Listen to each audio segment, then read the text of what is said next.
Hi friends, റെഡ്മിയുടെ ഏറ്റവും വില കുറഞ്ഞിട്ടുള്ള smart phone ആയിട്ടുള്ള റെഡ്മി 10A എന്ന് പറയുന്ന സ്മാർട്ട് ഫോൺ നമ്മുടെ കയ്യിലുണ്ട്. അപ്പോൾ ഇന്ന് ഇതിൻ്റെ അൺബോക്സിങ് വീഡിയോ ആണ് ചെയ്യുന്നത്. ഞാൻ കുറച്ച് നേരമായിട്ട് ഈ ഫോൺ ഉപയോഗിച്ച് നോക്കിക്കൊണ്ടിരിക്കുകയാണ്. അപ്പോൾ നിങ്ങൾക്ക് വീഡിയോ കണ്ടിട്ട് ഇഷ്ടപ്പെട്ട് കഴിഞ്ഞാൽ ഒന്ന് ലൈക്ക് ചെയ്യുക, പറ്റുന്നുണ്ടെങ്കിലും സബ്സ്ക്രൈബ് ചെയ്യുക. നമുക്ക് ഡയറക്റ്റായിട്ട് ഈ ഒരു ഫോണിൻ്റെ അൺബോക്സിങ്ങിലേക്ക് കിടക്കാം. അപ്പോൾ ഇതാണ് റെഡ്മി 10A എന്ന് പറയുന്ന ഫോണിൻ്റെ ബോക്സ് എന്ന് പറയുന്നത്.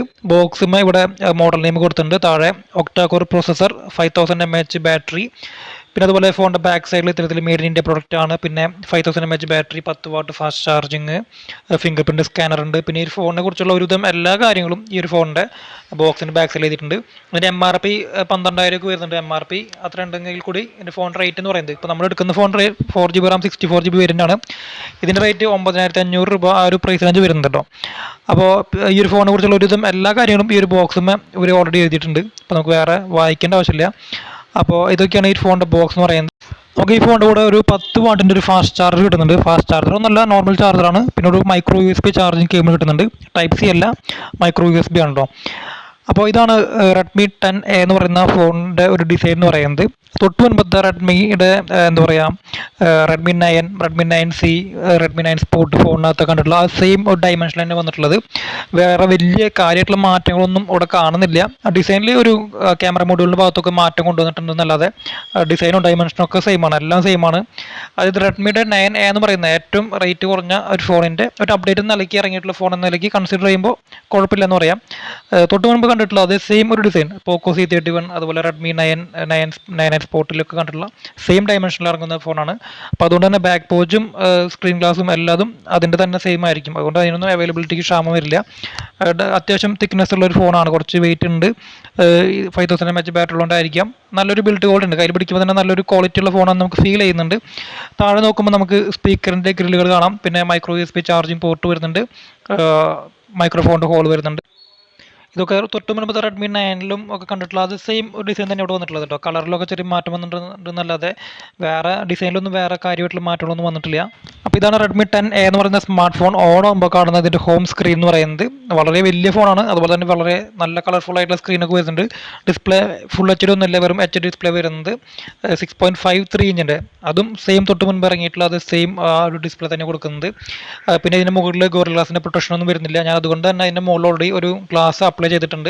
ഞാനിപ്പോൾ കുറച്ച് നേരമായിട്ട് ഈ ഫോൺ ഉപയോഗിച്ചുകൊണ്ടിരിക്കുകയാണ്, ഫോൺ നിരീക്ഷിച്ചുകൊണ്ടിരിക്കുകയാണ്. ഇപ്പം ഞാൻ ഇതിൻ്റെ മുകളിൽ ഓൾറെഡി ഒരു സ്ക്രീൻ ഗ്ലാസ് അപ്ലൈ ചെയ്തിട്ടുണ്ട്. സാധാരണ ഈ ഫോൺ വാങ്ങിക്കുമ്പോൾ ഒന്നും ഉണ്ടാവില്ല. അപ്പോൾ നമ്മൾ ഏറ്റവും ആദ്യം ചെയ്യേണ്ട കാര്യം എന്ന് പറയുന്നത് ഡയറക്റ്റായിട്ട് ആദ്യം പോയിട്ട് ഒരു സ്ക്രീൻ ഗ്ലാസ് വാങ്ങിച്ചിടുക എന്നുള്ളതാണ്. കാരണം ഈ ഫോണിൻ്റെ മുകളിൽ ഇത്തരത്തിൽ ഗോറില്ല ഗ്ലാസിൻ്റെ പ്രൊട്ടക്ഷൻ ഒന്നും ഇല്ലാത്തതുകൊണ്ട് തന്നെ സ്ക്രാച്ച് വരാനും പൊട്ടാനൊക്കെ ചാൻസ് കൂടുതലാണ്. ഡിസ്പ്ലേ ഭാഗത്ത് വേറെ ഒന്നും പറയാനില്ല, അത്യാവശ്യം നല്ല ക്വാളിറ്റി ഒക്കെ ഉണ്ട്. HD+ ആണെങ്കിലും നല്ലൊരു ക്വാളിറ്റി ഉള്ള കളർഫുൾ ആയിട്ടുള്ള ഡിസ്പ്ലേ കൊടുക്കുന്നുണ്ട്. പിന്നെ ഇതിനകത്ത് അനാവശ്യമായിട്ടുള്ള ഒരുപാട് ആപ്ലിക്കേഷനുകൾ ഇഷ്ടംപോലെ വരുന്നുണ്ട്. അത് കൂടാതെ തന്നെ ഒരുപാട് പരസ്യങ്ങളൊക്കെ വരുന്നുണ്ട്. ഇപ്പം നമ്മൾ ഓണാക്കി കുറച്ചേരം ഉപയോഗിക്കുമ്പോൾ തന്നെ വൈഫൈ ഒക്കെ കണക്ട് ചെയ്ത് തന്നെ ഇത്തരത്തിൽ ഒരുപാട് അഡ്വർടൈസ്മെൻറ്റ്, സ്നാപ്ചാറ്റ്, മോജ്, ജോഷ് എന്നൊക്കെ പറഞ്ഞിട്ട് ഹോട്ട് ആപ്സ്, ഹോട്ട് ഗെയിംസ് എന്ന് പറഞ്ഞിട്ട് ഇഷ്ടംപോലെ ആപ്ലിക്കേഷൻസ് പരസ്യങ്ങളും ഒരുപാട് ഇനി വന്നുകൊണ്ടിരിക്കുകയാണ്. പോപ്പുലർ ഗെയിം നിങ്ങൾ സ്ക്രീനിൽ കാണുന്ന പോലെ തന്നെ. പിന്നെ ഇവിടെ കുറച്ച് ആപ്ലിക്കേഷനുകൾ പ്രീ ഇൻസ്റ്റാൾ ആയിട്ട് വരുന്നുണ്ട്. അപ്പോൾ നമുക്ക് ആവശ്യമുണ്ടെങ്കിൽ ഉപയോഗിക്കാം, ആവശ്യമില്ലെങ്കിൽ നമുക്ക് അത് ഇൻസ്റ്റാൾ ചെയ്ത് കളയാൻ പറ്റുന്നുണ്ട്. അപ്പോൾ ഡിസ്പ്ലേ വൈസും കുഴപ്പമില്ലെന്ന് പറയാം. ഇപ്പോൾ ഇതാണ് ഈ ഒരു ഫോണിനെ കുറിച്ച് പറയാനുള്ളത്. പിന്നെ നമുക്ക് ഇവിടെ വേറെ ഈ ടൈപ്പ് ചെയ്യുന്ന ഭാഗത്ത് കീബോർഡിൻ്റെ ഭാഗത്തൊക്കെ ഇത്തരത്തിൽ അഡ്വർടൈസ്മെൻറ്റ് വന്നുകൊണ്ടിരിക്കുന്നുണ്ട്. അപ്പോൾ നമ്മുടെ കയ്യിലൊക്കെ അറിയാണ്ട് തട്ടി ഇത്തരത്തിൽ പരസ്യങ്ങളിലേക്ക് പോകുന്നുണ്ട്. ഇവിടെ ഗൂഗിൾ പേ, ഫോൺ പേ, ഷെയർ ചാറ്റ് എന്ന് പറഞ്ഞ് മാറി മാറി ഡെയിലി ഹണ്ടിൻ്റെയൊക്കെ പരസ്യങ്ങൾ വന്നുകൊണ്ടിരിക്കുകയാണ്. അപ്പോൾ അത് അഡ്വർടൈസ്മെൻറ്റ് കുറച്ച് ഓവറായോന്ന് സംശയമുണ്ട്. മുൻപത്തെ റെഡ്മി 9ലോ 9Cയിലോ ഒന്നും ഇത്രയധികം ഞാൻ പരസ്യങ്ങൾ കണ്ടിട്ടില്ല. അത് കുഴപ്പമില്ല, നമുക്കത് മാനേജ് ചെയ്യാവുന്നുള്ളൂ. പരസ്യങ്ങൾ വരുന്നത് അത്ര വലിയ ഒരു കുറ്റമായിട്ടൊന്നും ഞാൻ പറയുന്നില്ല, എന്നാലും കുറച്ച് ഓവറായ പോലെ എനിക്ക് തോന്നുന്നുണ്ട്. അപ്പോൾ ഇതാണ് ഈ ഫോണിൻ്റെ ഡിസ്പ്ലേനെ കുറിച്ചുള്ള പറയാനുള്ളത്. ഒരു നോച്ച് ഡിസ്പ്ലേക്ക് വരുന്നത്. ഇനി സെറ്റിംഗ്സിനകത്ത് കയറിയിട്ട് നമുക്ക് അബൌട്ട് ഫോണിനകത്ത് കയറി കഴിഞ്ഞാൽ ഇവിടെ ഫോണിൻ്റെ മോഡൽ നെയിം റെഡ്മി 10A എന്ന് കൊടുത്തിട്ടുണ്ട്. പിന്നെ അതിൻ്റെ IMEI നമ്പർ കാര്യങ്ങൾ. പിന്നെ 64GB ആണ് ഈ ഫോണിൻ്റെ സ്റ്റോറേജ്. നമുക്ക് ബാക്കി അത്ര യൂസ് ചെയ്യാം, അത്രയും കാര്യങ്ങൾ കൊടുക്കുന്നുണ്ട്. MIUI വെർഷൻ 12.5.5 ഈ ഫോൺ ഇപ്പോൾ വർക്ക് ചെയ്യുന്നത്. എന്തായാലും പെട്ടെന്ന് തന്നെ MIUI 13 കിട്ടുമായിരിക്കും. അപ്പോൾ കിട്ടിക്കഴിഞ്ഞാൽ കുറച്ചും കൂടി സ്റ്റേബിൾ ആവുമെന്ന് നമുക്ക് പ്രതീക്ഷിക്കാം. പിന്നെ ഇതിപ്പോൾ ആൻഡ്രോയിഡ് വെർഷൻ 11 വരുന്നത്. എന്തായാലും കുറച്ചുകൂടി കഴിഞ്ഞാൽ ആൻഡ്രോയിഡ് വെർഷൻ 12ൻ്റെ ഒരു അപ്ഡേറ്റ് കൂടി കിട്ടാൻ സാധ്യതയുണ്ട്. ഈ ഫോണിൻ്റെ പ്രോസസ്സർ എന്ന് പറയുന്നത് MediaTekൻ്റെ Helio G25 എന്ന് പറഞ്ഞാൽ ഏറ്റവും ബേസിക് ആയിട്ടുള്ള ഒരു പ്രോസസ്സർ വരുന്നത്. സാധാരണ നമ്മുടെ നോർമൽ യൂസിങ്ങിന് ഡേ ടു ഡേ ആക്ടിവിറ്റികൾക്ക് മാത്രം പറ്റുന്ന ചെറിയ രീതിയിലുള്ള ഗെയിം കളിക്കാൻ പറ്റുന്ന ഒരു same processor. Camera 13 MP main rear camera വരുന്നുണ്ട്. ഫ്രണ്ട് 5 MP വരുന്നുണ്ട്. ക്യാമറ ഒക്കെ സാധാരണ ഒരു ക്യാമറ ആണ്. അപ്പോൾ അതുകൊണ്ട് തന്നെ ക്യാമറയെ കുറിച്ചൊന്നും അധികം വിശദീകരിച്ച് പറയുന്നില്ല. സാധാരണ നമുക്ക് നോർമൽ ആയിട്ടുള്ള യൂസിങ്ങിന് സാധാരണ പെട്ടെന്ന് ഒരു ഫോട്ടോ എടുത്ത് ആർക്കെങ്കിലും അയച്ചു കൊടുക്കേണ്ടി വന്നു കഴിഞ്ഞാൽ പറ്റുന്ന രീതിയിലുള്ള ഒരു സാധാരണ ഒരു ക്യാമറ തന്നെയാണ് ഇവിടെ വരുന്നത്. 13 MP സിംഗിൾ ക്യാമറ വരുന്നത്, ഡബിൾ ക്യാമറ ഒന്നുമില്ല. നമുക്ക് ബാക്ക് സൈഡ് കാണുമ്പോൾ 4-5 ക്യാമറ കൊണ്ട് തോന്നും, എന്നാലും ആകെ സിംഗിൾ ക്യാമറ വരുന്നുള്ളൂ.